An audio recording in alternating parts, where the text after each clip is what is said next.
छत्तीसगढ़ में पेट्रोल की कीमतें 100 रुपए प्रति लीटर को पार कर गई हैं। दंतेवाड़ा और बीजापुर सहित कुछ जिलों में नॉर्मल पेट्रोल 100 रुपए के पार है, जबकि राजधानी रायपुर में पावर पेट्रोल की कीमत 100 रुपए को पार कर गई है। यही नहीं, बीजापुर में डीजल की कीमत भी प्रति लीटर 100 रुपए को पार कर गई। बीजापुर में आज पेट्रोल 101 रुपए 15 पैसे प्रति लीटर बिक रहा है। डीजल 100 रुपए 33 पैसे प्रति लीटर है। रायपुर में पावर पेट्रोल 100 रुपए 73 पैसे प्रति लीटर है। तेल की बढ़ी कीमतों से आम लोग परेशान नजर आते हैं। लोगों का कहना है कि केंद्र और राज्य दोनों सरकारों को कीमतें कम करने पर ध्यान देना चाहिए, क्योंकि टैक्स दोनों सरकारें लेती हैं। जनता से सीधे जुड़े इस मुद्दे पर सियासत भी तेज हो गई है।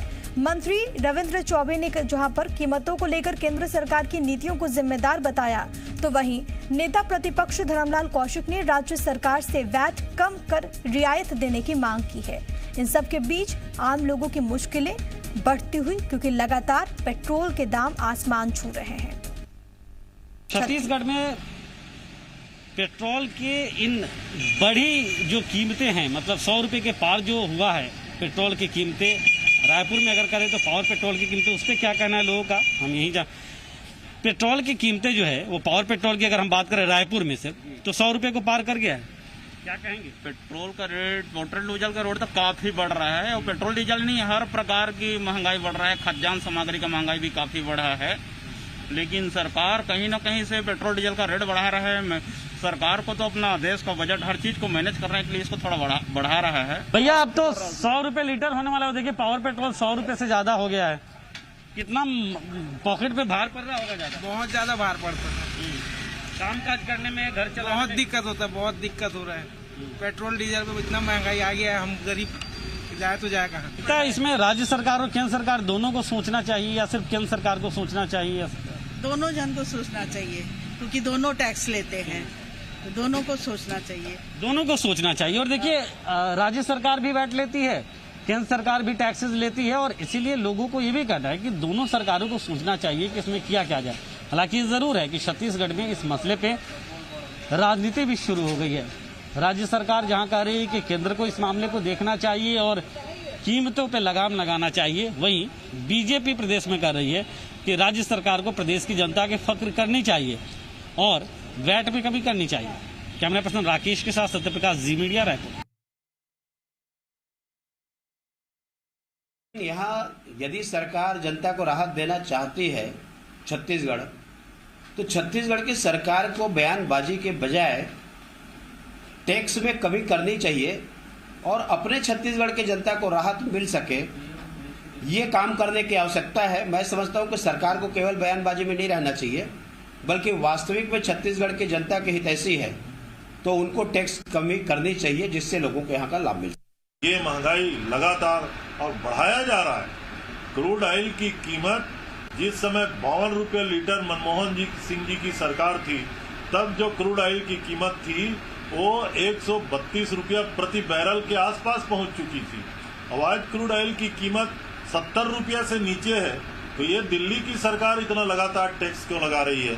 ये भार और ये मार केवल आम जनता और किसानों पे पड़ रहा है, और ये देश का दुर्भाग्य है, मैं ऐसा समझता हूँ।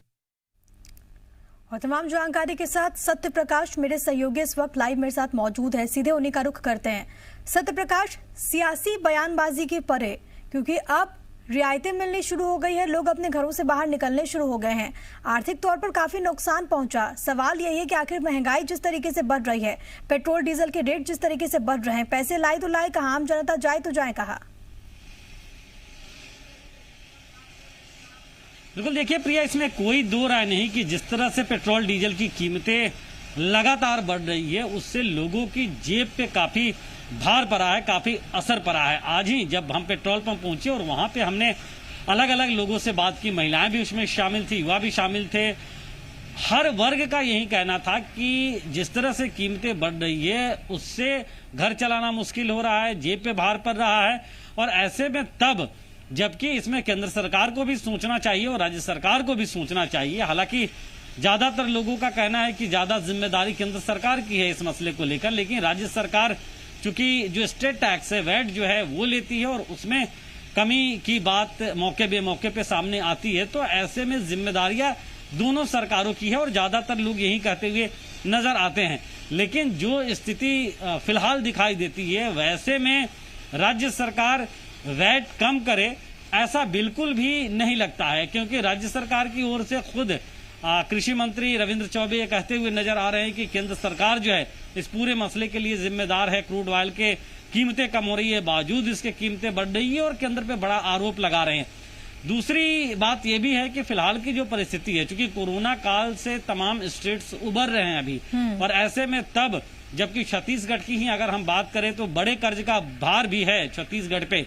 इसके साथ साथ अभी लगातार जो तमाम गतिविधियां रुकी हुई थी वो गतिविधियां शुरू हो रही है। ऐसे में इस बात की संभावना बिल्कुल भी नजर नहीं आती कि प्रदेश सरकार कोई ऐसा निर्णय ले सकती है कि वैट में कमी की जाए, मतलब प्रदेश सरकार के स्तर पे कोई राहत मिलेगी ऐसा फिलहाल दिखाई नहीं देता। लेकिन केंद्र सरकार के स्तर पे भी कोई राहत मिले ऐसा भी फिलहाल कुछ दिखाई नहीं दे रहा है। हाँ, ये जरूर है कि लोगों के जेब पे भार जरूर पड़ रहे हैं, राजनीति अपनी तरफ से जरूर हो रही है, बयानबाजियां हो रही है, चाहे राज्य सरकार सत्य प्रकाश, क्योंकि महंगाई एक ऐसा मुद्दा है जिसको लेकर सियासत हमेशा हावी रही है।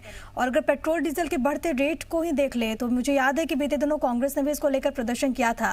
लेकिन बहुत जरूरी है कि इसको लेकर कम से कम राज्य सरकार और केंद्र सरकार दोनों ही विचार करे, क्योंकि आप भी जहां पर मौजूद थे आपने इस बात का जिक्र भी किया कि लोग भी समझते हैं कि चाहे वो सेंटर हो या फिर चाहे वो स्टेट हो, दोनों गवर्नमेंट को सोचना होगा, क्योंकि जब अंत में हम तमाम चीजों को देखें तो पिस रही तो आम जनता ही है। देखिए प्रिया, मुझे याद है कि 2018 का चुनावी साल था छत्तीसगढ़ में और केंद्र में मोदी सरकार ही थी। उस वक्त में जो पेट्रोल के या डीजल पे जो वैट लगता है छत्तीसगढ़ में वो 4% कम किए गए थे, मतलब 25% तब भी लगा करते थे, लेकिन उसे 4% कम करके 21% किया गया था। मतलब राज्य सरकार ने एक बड़ी राहत दी थी। हालांकि इसे विधानसभा चुनावों से जोड़कर देखा गया था, लेकिन छत्तीसगढ़ में कांग्रेस की सरकार आई और 2019 में, मतलब साल 2019 में ही फिर से जो है वो वैट को बढ़ा के 25% कर दिया गया, जो पहले भी बीजेपी के शासनकाल में हुआ करती थी 2018 से पहले। राज्य सरकार के ये तर्क थे कि चूंकि राज्य की जो आमदनियां है वो बढ़नी चाहिए, दूसरा कि जिस तरह की परिस्थितियां प्रदेश में है वैसे में आर्थिक गतिविधियों के साथ साथ विकास को भी तेज रफ्तार देना है, इसलिए ये बेहद जरूरी है। लेकिन इसे लेकर बीजेपी लगातार राज्य सरकार को निशाने पे लेती रही है। हालांकि कई सारे ऐसे प्रदेश हैं जिन प्रदेशों में अभी भी छत्तीसगढ़ से ज्यादा वैट जो है वो लिया जाता है, लेकिन बावजूद इसके चूंकि अब जो स्थिति छत्तीसगढ़ में दिखाई दे रही है, अगर हम बीजापुर की बात करें या कुछ अन्य जिले भी है, रायपुर की बात करें तो रायपुर में पावर पेट्रोल, बाकी बीजापुर में नॉर्मल पेट्रोल भी और यहां तक कि डीजल भी वहां 100 रुपए से ज्यादा का आंकड़ा प्रति लीटर पार कर गया है। तो ऐसे में रियायतें मिलनी चाहिए प्रदेश की जनता को, राज्य सरकार स्तर पे हो, केंद्र सरकार स्तर पे हो। हालांकि मूल अगर हम कहें तो केंद्र को इस पूरे मामले को विस्तृत तौर पर देखना चाहिए, लेकिन राज्य सरकार भी अपने स्तर पर रियायतें दे सकती है। हाँ, ये जरूर है कि फिलहाल के वक्त में राज्य सरकार ये कह सकती है कि कोरोना से एक बड़ा इफेक्ट पड़ा है, राज्य पे बड़ा भार भी है ऋण का, तो ऐसे में ये स्थिति संभव नहीं है। लेकिन लोग तो ये जरूर चाहते हैं कि रियायतें चाहे वो केंद्र स्तर पे मिले, राज्य स्तर पे मिलनी जरूर चाहिए। बिल्कुल, बहुत धन्यवाद सत्य प्रकाश आपका तमाम बातचीत और जानकारी हम तक पहुंचाने के लिए।